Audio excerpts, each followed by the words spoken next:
Okay, ladies, we have to talk. Going into 2026, we have to stop living on E. What do you mean by that? We have to stop giving ourselves just enough to survive.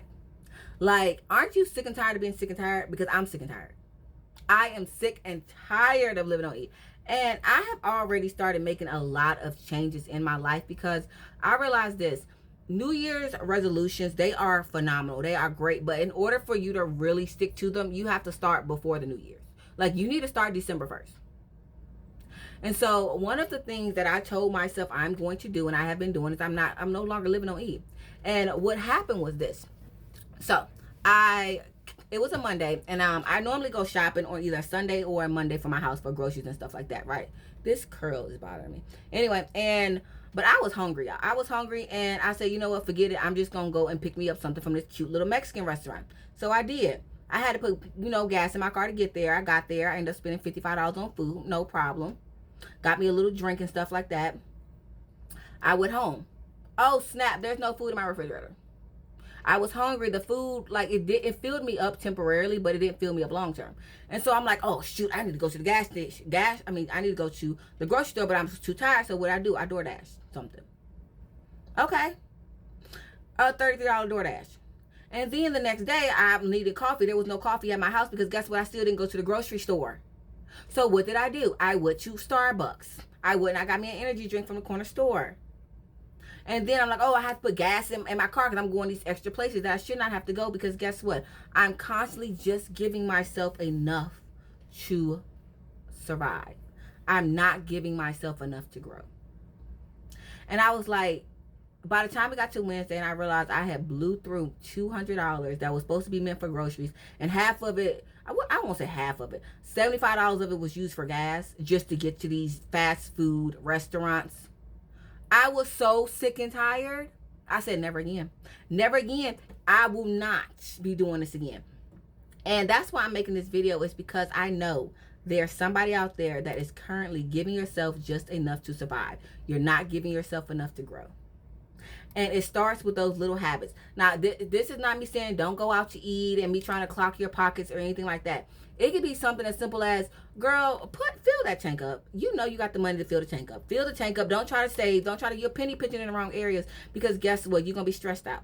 You're giving yourself enough just to get from home to work, and then you're going to hope to God you don't run into traffic because you only got 15 miles left.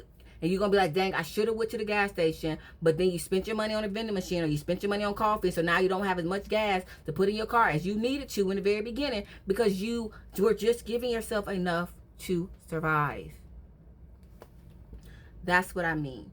We have to start making better choices. When I started making better choices, in order to do that, I had to really evaluate the people around me. And it wasn't in a judgeful, disgusting manner. It was, okay, can I make this life change with this person around? Or how am I allowing these people to affect my decisions? Or what are these people's decisions? What is their current habits, right? And what I learned was that, number one, only I can control me. They can do what they want. I don't have to join in. If you want to go to a club and pop bottles all night and spend everything, that's on you. That don't mean I have to go. I can still go to the club, sit at the bar, have a nice little time, wave to you while you doing your thing. I don't have to join into all those activities. But I also realized that you are a product of your environment. And with me personally, what happened was, because I started to make a lot of changes with the way that I dealt with my money, I would cook instead of go out to eat. I would fill up the tank instead of just filling up halfway. A lot of people around me started making better decisions. And it was just honestly out of I don't want to seem broke, or I don't want to seem like I don't know what I'm doing. And a lot of people are watching you. If you're a woman and you have little siblings or kids, they're watching the decisions you make.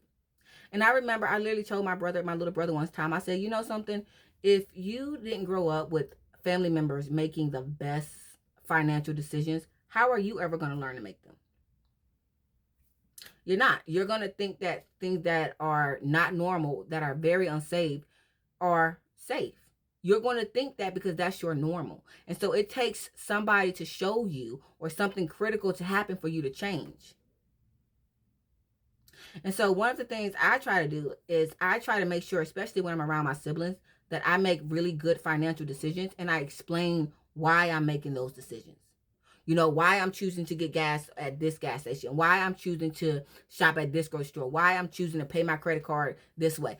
Because I was sick and tired of being sick and tired, and I was sick and tired of just giving myself enough to survive. Because at the end of the day, I could only blame myself. So going into 2026, the number one thing I'm doing is I'm filling my tank up. I'm not going to try to take the money and say, okay, I'll figure it out. No, I'm going to fill my tank up. I'm going to go to the grocery store. I'm going to be more selective about where I spend my time, where I spend my energy. I'm going to ask myself, okay, I understand I can have this fun now, but how is this helping me in the long run? I literally had there was somebody that I know that paid off their debt, right? They had paid off a lot of debt.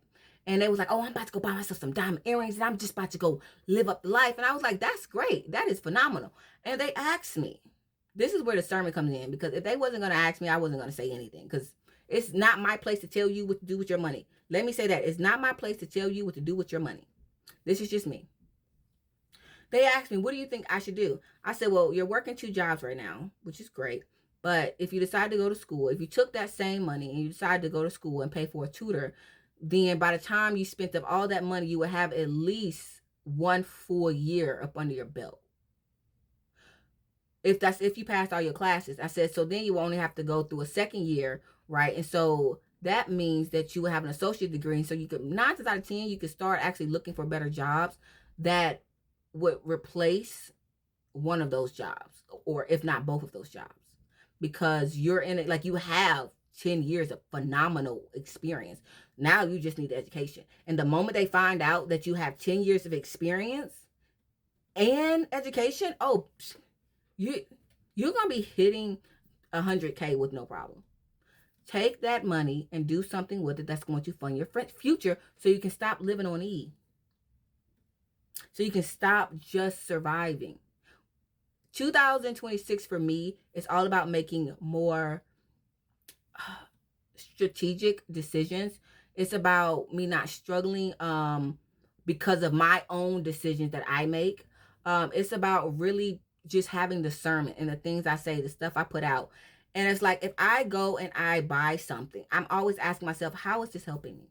How is this helping me in the long run? And I've always had that mindset, but sometimes you just need a little reminder, right? So that's what I just wanted to tell you. It's just to go into 2026, girl, and we got to stop living on E, for real. We got to give ourselves enough to grow and not just enough to survive.